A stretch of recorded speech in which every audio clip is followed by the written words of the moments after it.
포르투게스 이 말로 한번 인사 한번 올리겠습니다. 봉지야 하면은 아주 굿모닝이라는 뜻입니다. 한번 같이 해볼까요? 봉지야. 봉지야. 예, 뭐 봉지야 하는 같은 느낌이 듭니다만 봉지야 좋은 날입니다 이런 뜻입니다. 아마존에는 지금 거의 90도, 95도, 100도 정도 된다고 합니다. 엄청 더운데 여긴 좀 덥습니다. 참 춥습니다. 어제 잠깐 밖에 좀 나갔다가 이게 또 추운 날씨, 옛날에 내가 추울 때 살았지만 추운데 또 이렇게 한번 또 적응해 보았습니다. 지난 2003년도에 저희 교단 총회 파송을 받아서 지금까지 아마존 삼국경 지역에서 사역을 하고 있습니다. 우리 교회도 또 이를 위해서 물심양면으로 또 이렇게 기도로 함께 해주셔서 열매를 또 이렇게 함께 나눌 수 있어서 영광을 돌려드리고요. 미국에 있으면서도 사실 이 클리블랜드에 못 와보신 분들이 많더라고요. 저희 사돈이 메릴랜드에 살고 있는데 지난 목요일 날 함께 식사를 하면서 클리블랜드 간다고 그랬더니 한번 가봤냐고 내가 물어봤습니다. 그랬더니 가보질 못했답니다. 저도 뭐 이렇게 미국 왔다 갔다 하면서 올 기회가 없어서 이번에 또 기회를 주셔서 감사드리고, 목사님이 먼저 오라고 하기 전에 제가 가겠다고 먼저 제가 좀 선수를 쳤습니다. 이렇게 반가이 또 맞아주셔서 감사드리고, 좋은 또 쉼의 기회도 주시고 함께 또 복음을 나눌 수 있는 기회를 주셔서 감사를 드립니다. 오늘 읽어드린 이 시편 67편은 이스라엘 백성들이 그 성전에 들어가면서 또 나가면서 불렀던 찬송시의 그 가사라고 합니다.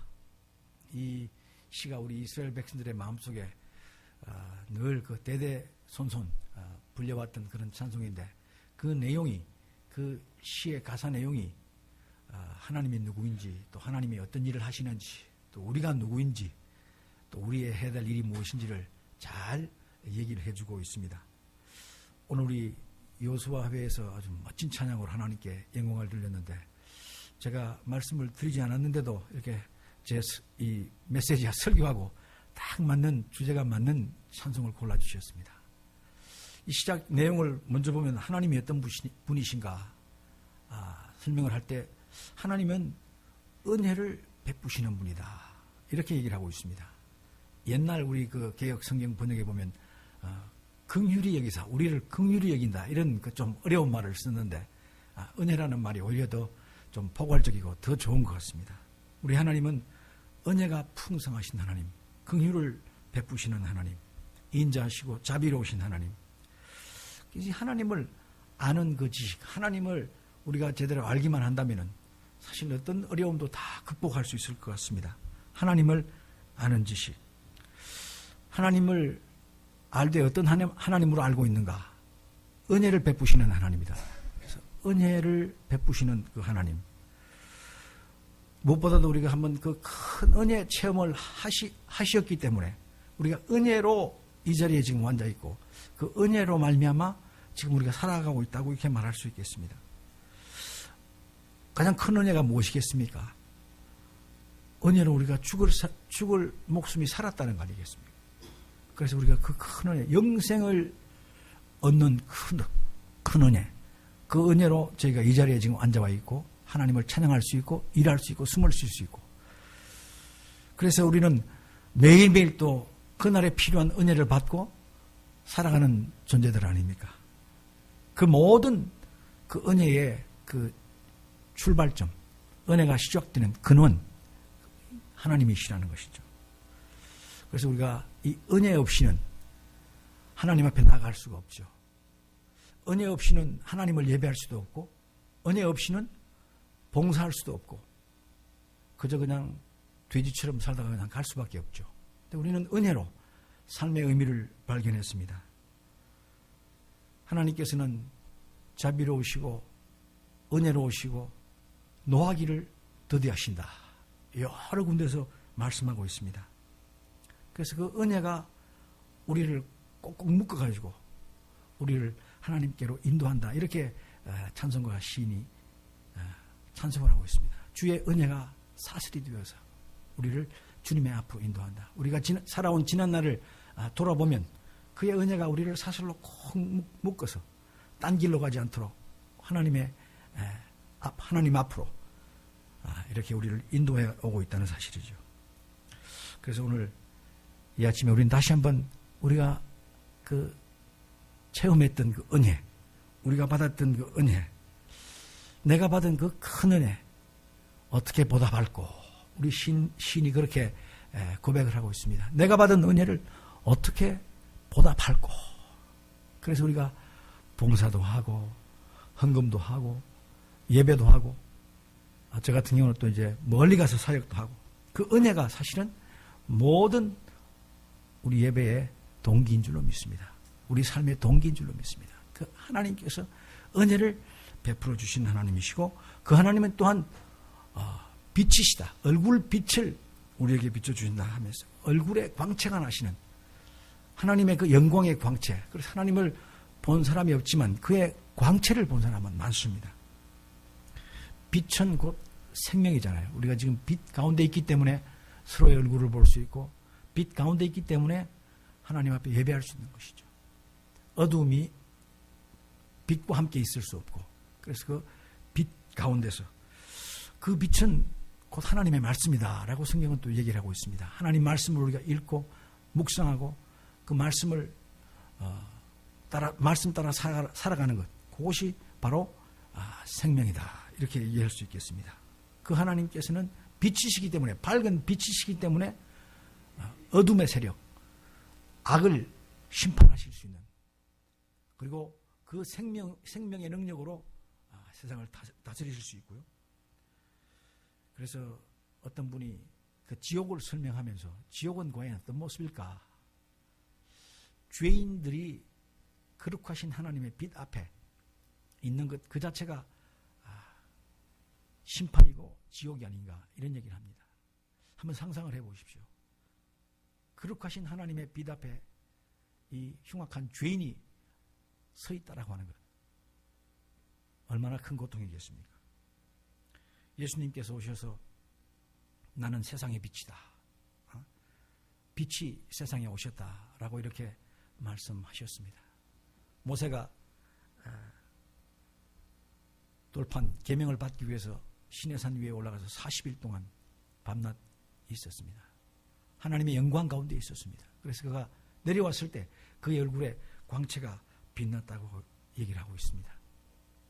우리가 하나님의 그 영광의 빛 가운데 있으면 우리도 그 빛을 받아서 빛을 또 반사하는 그런 존재가 되는 줄로 믿습니다. 하나님의 빛 앞에 있을 때 역사가 나타나는 것이죠.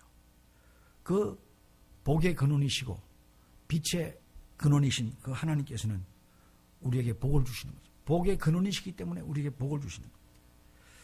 에덴 동산에서 우리 조상 아담과 하와에게 생육하고 번성하라, 충만하라, 다스리라 라는 이런 축복의 메시지를 전해주셨습니다. 그 메시지는, 그 말씀은 아직도 우리에게 유효한 줄로 믿습니다. 하나님께서는 우리가 잘 되는 것을 좋아하시는 것, 복을 받기 원하시는, 물질적인 축복뿐만 아니라 영적인 축복까지 받고 누리는, 그래서 세상 사람들이 보고 하나님이 살아계신 것을 알 수 있도록, 그래서 하나님께서는 우리에게 복의 통로가 되기를, 축복의 통로가 되기를 원하신다는 것이죠. 아브라함, 오늘 우리 주일학교 메시지에 들었습니다만 아브라함이 복을 받았잖아요. 하나님과 언약을 맺으시면서 축복의 통로가 되었습니다. 그가 축복하는 자는 복을 받고 저주하는 자는 저주를 받았습니다. 큰 나라가 이루어졌습니다. 그의 이름이 창대하게 되었습니다. 우리가 받은 복, 많은 사람들은 복을 어떤 물질에서만, 또 그가 갖고 있는 명예나 그의 명성, 지식에 의존하려고 합니다. 그러나 진정한 복, 참된 복은 어디에 있겠습니까? 우리 하나님이 복의 근원임을 우리가 알고 믿고 따를 때 우리는 복 받는 자가 될 줄로 믿습니다. 그의 얼굴을 우리에게 비춰주시잖아요. 지금도 우리는 그의 빛 가운데 있습니다. 오늘 우리 하나님께서 우리 가운데 임재하셔서 빛을, 그의 얼굴 빛을 우리에게 비춰주시고 계신다. 우리가 죄인 되었지만 예수님의 그 공로를 의지해서 용서받은 주인으로서 그 빛 가운데 있다는 것이죠. 이 빛은 구원의 빛이잖아요. 이방에 빛이 비쳤다. 죽음의 땅, 어둠의 땅에 빛이 비추어서 생명이 나타나는 생명의 빛으로 변했습니다. 우리는 빛의 자녀들이죠. 영적으로 치력하지 캄캄한 어둠이 지배하는 어둠의 세상에 밝은 빛을 비추는 빛의 사자들인 것이죠. 오늘 우리 교회가 바로 이 진리, 빛의 등대인 줄로 믿습니다. 그래서 우리 그 영국 찬송가, 복음성가 이 작사, 작곡가죠. 그레임 캔드릭이 쓴 비추소서라고 하는 그 찬송의 가사가 이 빛을 비추시는 하나님의 사역을 잘 설명하는 것 같습니다. 주님, 당신은 사랑의 빛, 어둠 가운데 비추소서. 세상의 빛 예수, 우리를 비추사 당신의 진리로 우리를 자유케 비추소서.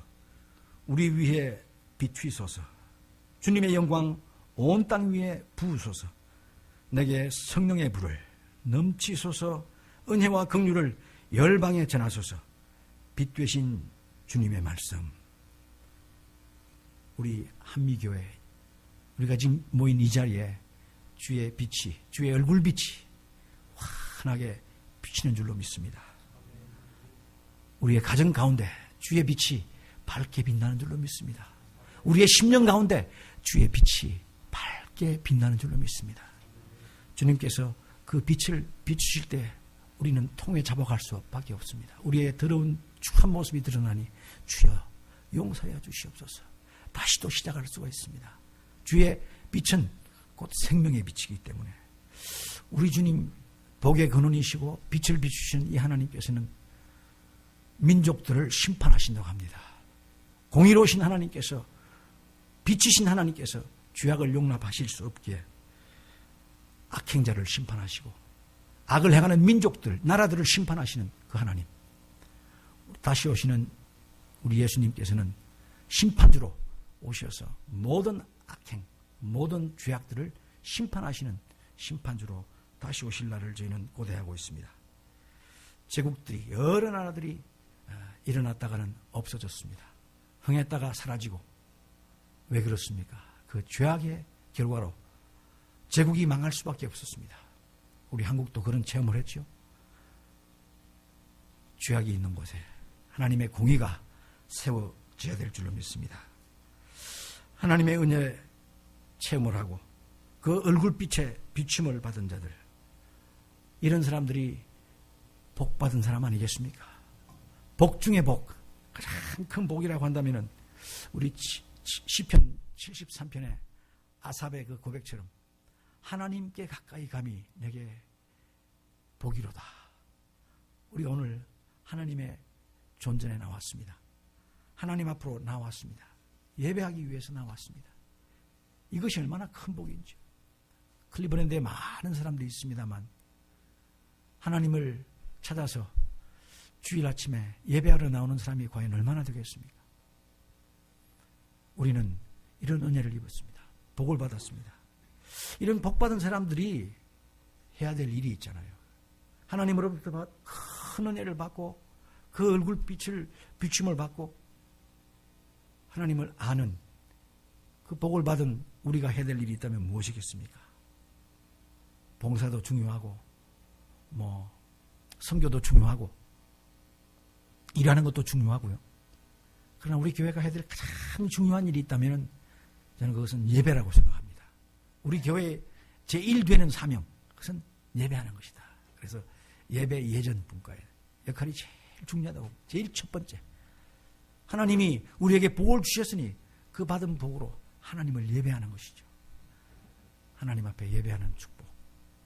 그런데 그 예배는 사실 여기서만 이루어지는 것이 아니고 우리의 삶 전역에서, 일상 중에서 예배가 이루어지는 것이죠. 하나님 앞에서 찬송하며 예배하며, 우리 오늘 여호수아가 멋진 찬양으로 하나님께 영광을 돌렸는데, 이런 찬양이 여기 전에서 주의 성전에서 뿐만 아니라 우리의 일터에서, 또 우리가 운전을 하고 가면서 우리의 가정에서 찬양이 끊이지 않는, 하나님께서 찾으시는 신령과 진정으로 예배하는 자, 이것이 우리가 해야 될 일이 아닌가. 하나님께서는 이 모든 민족들이 하나님을 찬양하고 예배하기를 원한다. 그래서 이 시편 기자도 그렇게 기도하고 있습니다. 후렴처럼 반복이 되잖아요. 모든 민족들이 주를 찬송케 하옵소서라고 기도하는 거예요. 우리가 멀리 나갈 수가 없습니다. 여기 일도 있고요. 아이도 키워야 되고. 그렇지만 우리가 할 수 있는 일은 기도하는 일이에요. 하나님, 모든 민족들로, 저 아마존의 인디오들이, 아프리카의 우리 형제들이 하나님을 찬양할 수 있도록 해달라고, 하나님을 경배할 수 있도록 해달라고 기도하는 것이죠.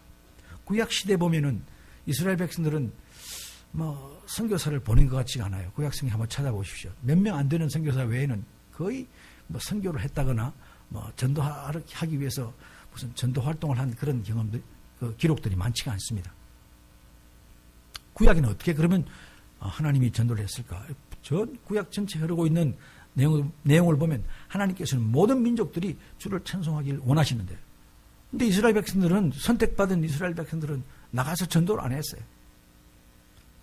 어떻게 전도를 했을까요?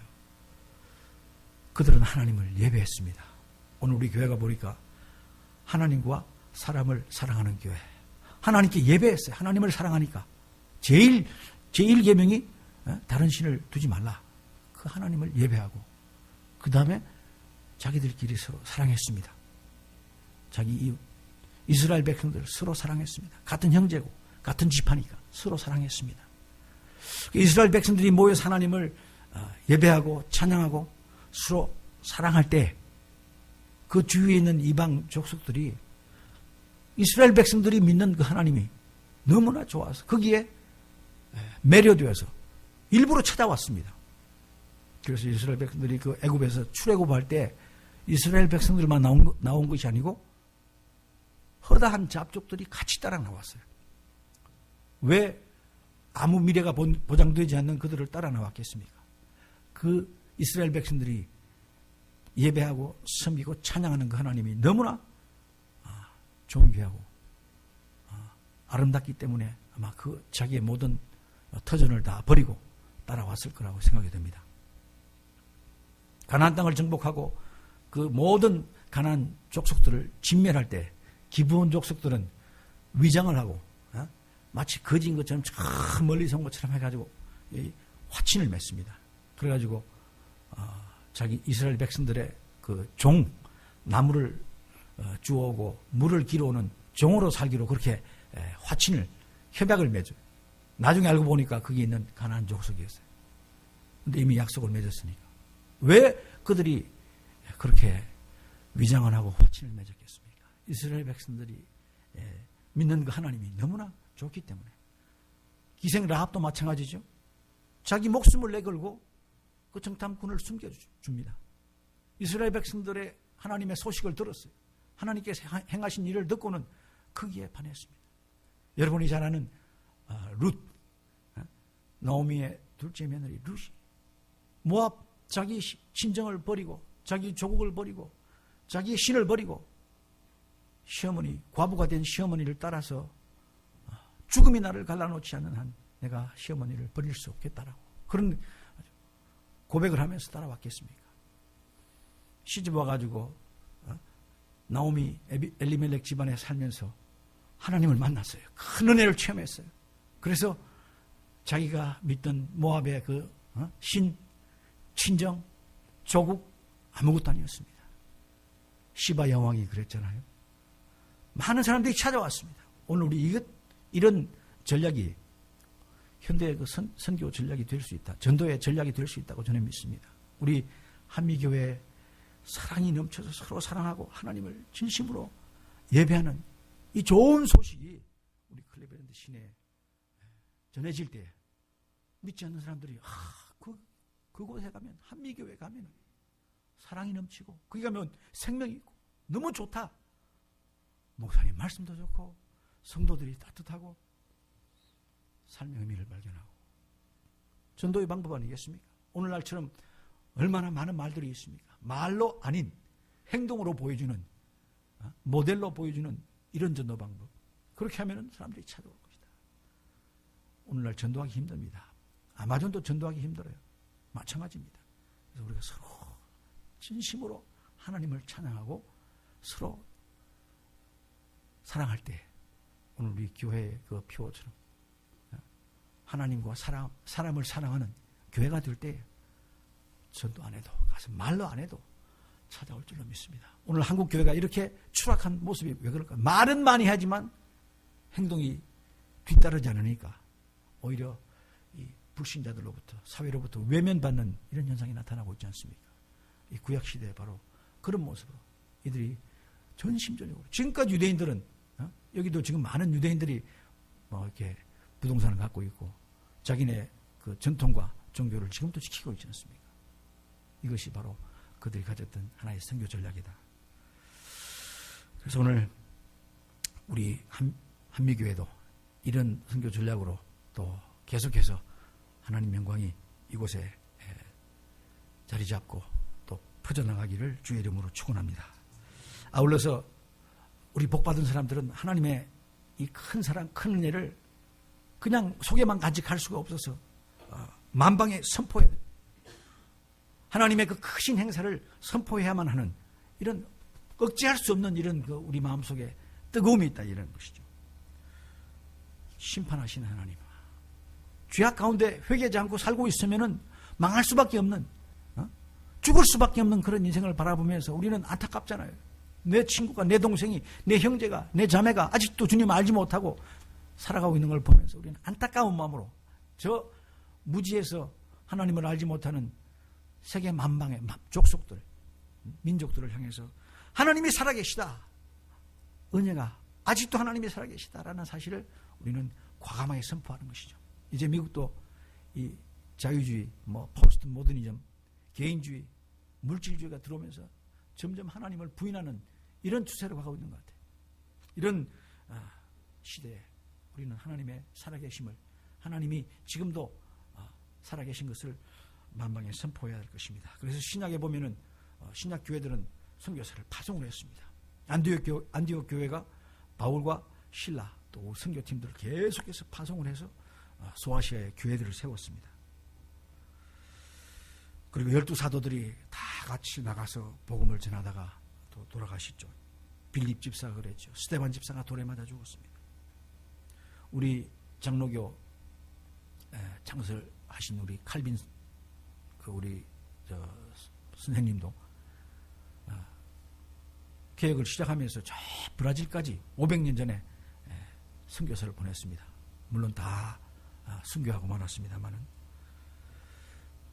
1866년도에 우리나라 대동강에 와서 순교하신 최초의 순교사 로버트 토마스 목사님, 선교사님 출신이 영국 웨일즈 사람인데 복음 때문에 와서 죽었습니다. 우리나라에 수많은 선교사님들이, 미국 선교사님들이 오셔서 아이를 묻었고 부인을 묻었고, 그래서 우리가 예수님을 믿게 된 거 아니겠습니까? 우리 교단도 마찬가지고요. 복음이 들어가면 변화가 일어납니다. 진정한 복음에는 능력이 있습니다. 그리고 삶의 질이 올라가는 것이죠. 복음으로 시작된 우리 미국 땅, 클리블랜드의 그 영화, 모든 축복이 사실은 복음으로 말미암은 것 아닙니까? 하나님이 주신 복 아니겠습니까? 우리 미국을 세우신 창립의 아버지들이 기도하면서 하나님 말씀에 근거해서 이 나라를 세웠습니다. 이 나라가 점점 하나님으로부터, 하나님 말씀으로부터 멀어져가는 모습을 보면서 이때 하나님이 또 우리를 한미교회로, 코리안 아메리칸으로 불러주신 것 아닌가. 우리가 받은 은혜를 이분들과 나누는 것이죠. 우리의 자녀들이 이 복음의 능력을 끝까지 간수할 수 있도록 우리 지금 함께 예배드리고 말씀 듣고 했는데, 이 복음의 능력이 대를 이어서 좀 전수될 수 있도록 유대인들이 자기의 그 신앙과 전통을 지금까지 지켜왔듯이 우리가 갖고 있는 귀한 순수한 복음의 전통을 우리 대대손손 좀 물려줄 수 있도록, 이것 또한 우리의 기도 제목이 되어야 하지 않겠습니까? 하나님이 누구인지를 알았습니다. 하나님이 어떤 일을 하시는지 알았습니다. 진정으로, 신령과 진정으로 예배하고 서로 사랑하고 복음을 전한다면 분명한 결과가 있습니다. 어떤 결과가 있겠습니까? 모든 나라들이 하나님을 경외하게 될 것이다. 그들이 하나님을 찬양하고 예배하게 될 것이다. 만민들이 하나님을 찬양하게 될 것이다. 남미에 아직도 복음을 듣지 못한 부족들이 있고요. 많은 사람들이 복음 대신에 그저 눈에 보이는 즐거움, 남미 사람들 좋아하는 게 뭐 잘 아시겠지만 축구 좋아합니다. 축구하면은 뭐 일도 안 해요. 또 그리고 춤추는 거, 우리 카니발 축제, 뭐 삼바 축제 그렇게 좋아하는 거예요. 그러나 복음이 들어가면은 그 복음에 은혜 받은 그 기쁨은 축구가 주는 기쁨, 춤이 주는 기쁨보다도 더 큰 기쁨이 그들을 억제할 수 없는 찬양하는 사람으로 만들어줄 줄로 믿습니다. 아직도 우리 미국 땅에도 많이 있습니다. 우리 주위에도 아직도 이 복음을 듣지 못하고 삶의 의미를 찾지 못한 사람들이 숨어 있을 것입니다. 찾아가서 한 영혼을 살리는 일, 이것이 우리의 또 사명이라 생각이 듭니다. 세상이 감당할 수 없는, 예수님의 제자들을 보면은 세상이 감당할 수 없는 그런 사람들이었던 것 같습니다.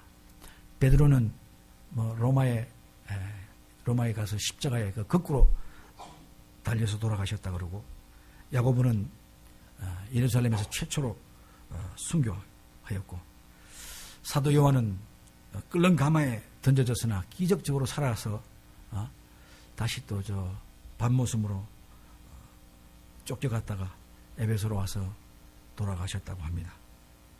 안드레도 그리스의 바트라 섬에서 십자가에 돌아가셨고요. 빌립은 소아시아에서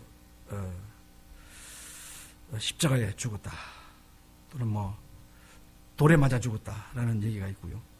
바돌로메도 아르메니아에서 가죽이 벗겨져서 참수를 당했다 그러고, 마태는 에디오피아에서 칼에 숨을 거두었고, 도마는 인도에서 참수를 당했고, 작은 야고보 이분은 예루살렘 탑에서 던져져 가지고 죽었다는 얘기도 있고요. 돌과 곤봉에 맞아서 톱에 켜서 죽었다는 얘기가 있습니다. 다데오도 메소포타미아의 그 지역에서 화살에 맞아 죽었다 그러고, 살롯 시몬 페르시아만에서 폭도들에게 습격을 당해서 죽었다고 전해지고 있습니다. 마띠아 또한 유대인의 칼과 도끼에 맞아 죽었다고 합니다. 12사도들의 모든 그 순교, 죽음이 왜 이런 죽음을 감수했을까요? 하나님의 능력 받고 복음의 그 열정으로 자기 생명을 초계처럼 버린 줄로 믿습니다. 우리가 받은 큰 은혜 어떻게 보답할고, 오늘 우리에게 맡겨주신 직분, 또 일, 가정, 우리가 또 맡겨주신 이 귀한 주의 몸된 교회, 하나님을 전심으로 찬양하고 예배하고 맡겨주신 일을 기쁨으로 감당할 때에 우리는 순교자의 반열에 들어서리라 믿습니다. 시간이 많이 지났는데 우리 잠깐 아마존 소개하고요. 나중에 좀 아마존 시간은 오후에 또 좀 시간을 갖도록 한번 해보겠습니다. 한번 들어봐 주시죠. 누구 안 해요? 예.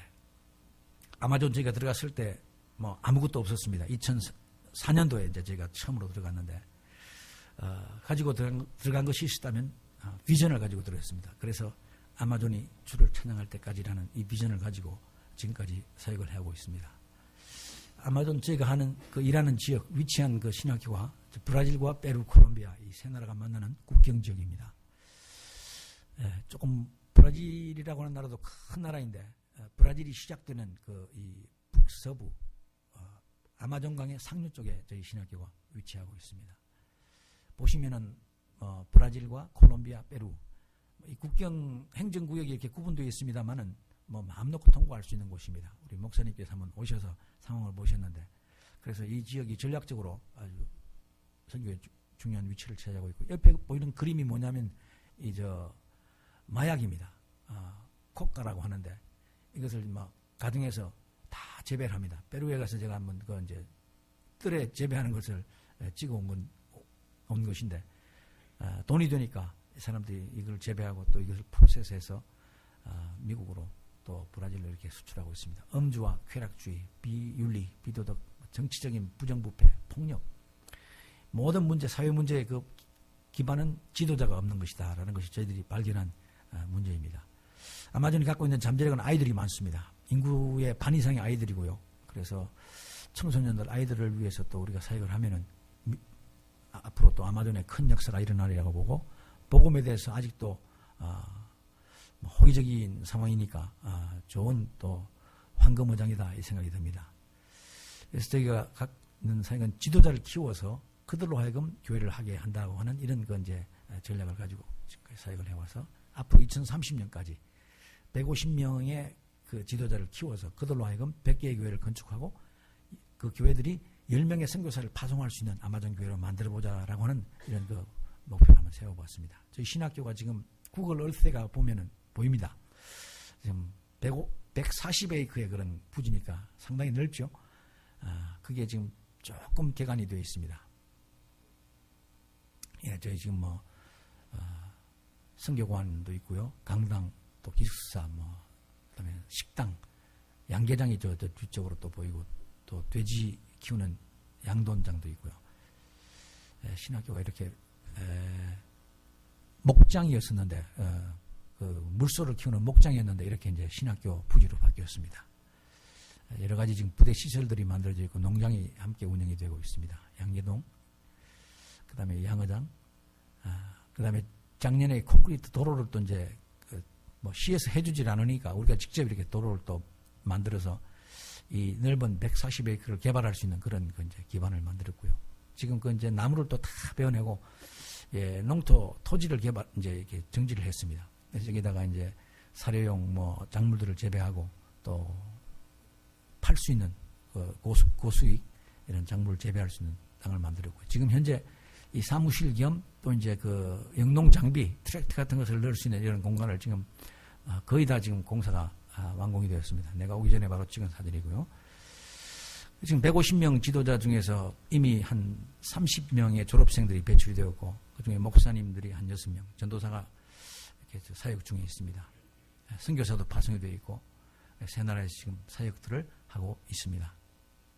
신학교가 이제 이 4년제 신학교로 운영을 하고 있고, 학생들이 학비를 낼 수 없기 때문에 이제 근로를 하면서, 노동을 하면서 이렇게 신학교 공부를 하고 있습니다.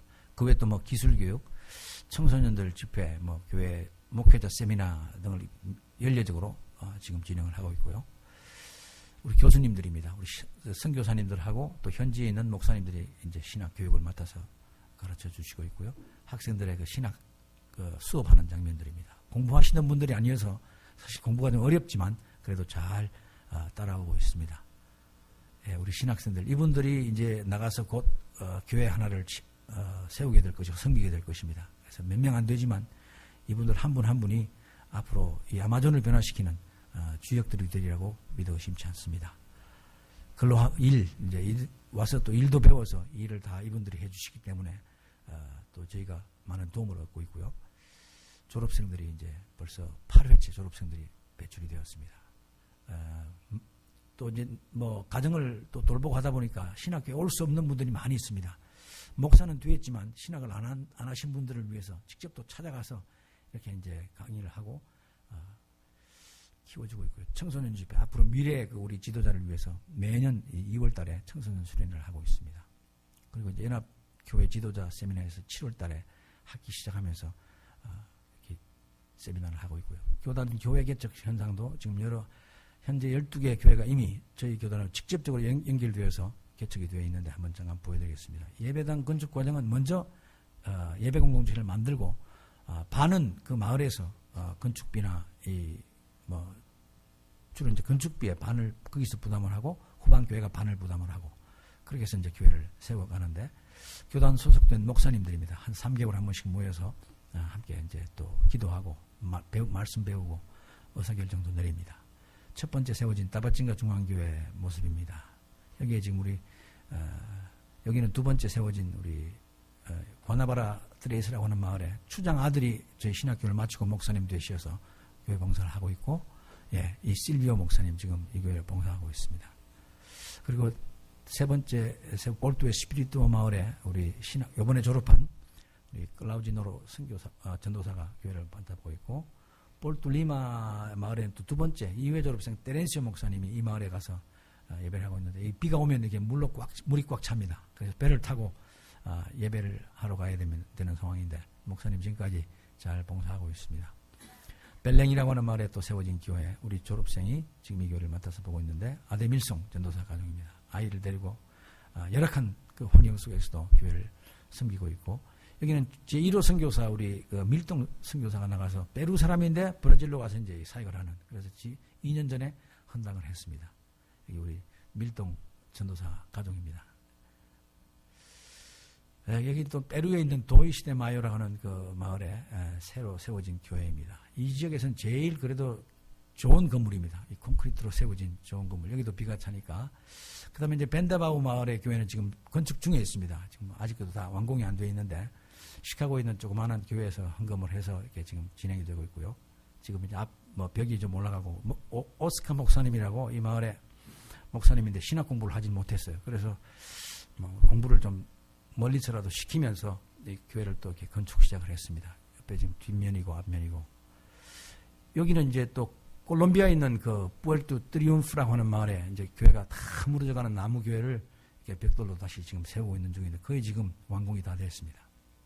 그래서 벽을 세우고 바닥을 또 콘크리트로 갈고, 그래서 이 마을에서는 제일 좋은 건물이 되겠습니다. 여기도 이제 이 아마존 강을 따라서 있는 마을마다 교회를 세워서 지금 현재 우리가 세운 12교회 또 나머지 독립교회가 들어와서 한 25개 정도 교회가 함께 사역을 하고 있는데, 100개 교회가 세워질 수 있도록 같이 좀 기도해 주시면 감사하겠습니다.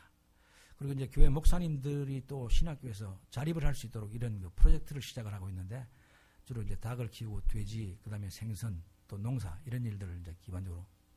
작년에 트랙터가 한 대 구입이 되었습니다. 땅은 넓고, 사람 손으로 도저히 할 수 없는 그런 일이 되어서 기도했는데, 하나님께서 이렇게 또 기계를 주셨습니다. 그래서 이제 이 기계가 농사 짓는데 큰 몫을 감당할 수 있을 것입니다. 그래서 닭들이 지금 한 1000마리 정도, 육개도 키우고, 산란개도 키우고, 토종닭도 키우고, 이렇게 해서 돈을 만들어내는, 그래서 이 병아리를 이제 목사님들이 교회 개척할 때 100마리씩 가져갑니다. 그래서 그걸 가지고 이제 좀 자립도 하고 또 팔아서 좀 돈도 유지를 하고요. 그래서 계란을 저희들이 만들어서 이제 시장에다가 다 팔고, 이 돈으로 이제 교회 개척 또 목사님들을 좀 돕고 있습니다. 돼지가 한 70여 마리 있는데, 돼지도 새끼 많이 낳잖아요. 근데 먹는 것도 많이 먹습니다. 그래서 이제 농사를 지어서 돼지를 먹여서 또 이제 목사님들 가서 사역하실 때 돼지 새끼 암수 2마리 줘서 이거 키워가지고 필요한 거 아이들 교육도 시키고 하라고 이렇게 이제, 그리고 또 새끼 놓으면 또 키우니까 자립할 수 있는 그런 아이디어를 제공해 주는 것이죠. 또 이제 좀 고부가 같이 아싸이벨이라든지 이제 또 사료 등등 이렇게 이제 직접 키워서 할 수 있도록 그렇게 만들었습니다. 이 비전 2030년까지 150명 지도자를 키워서 100개의 교회를 세우고 10명의 선교사를 파송하려고 하는 이 꿈을 혼자서는 할 수 없습니다. 우리 후방교회가 지금까지 해주셨던 것처럼 계속해서 이 비전을 좀 공유해 주시면 감사하겠습니다. 다 같이 그 밑에 있는 거 한번 읽어볼까요? 하나, 둘, 셋. 아마존이 주를 찬양할 때까지 기도하겠습니다. 하나님 아버지, 오늘도 우리에게 은혜를 베풀어 주시고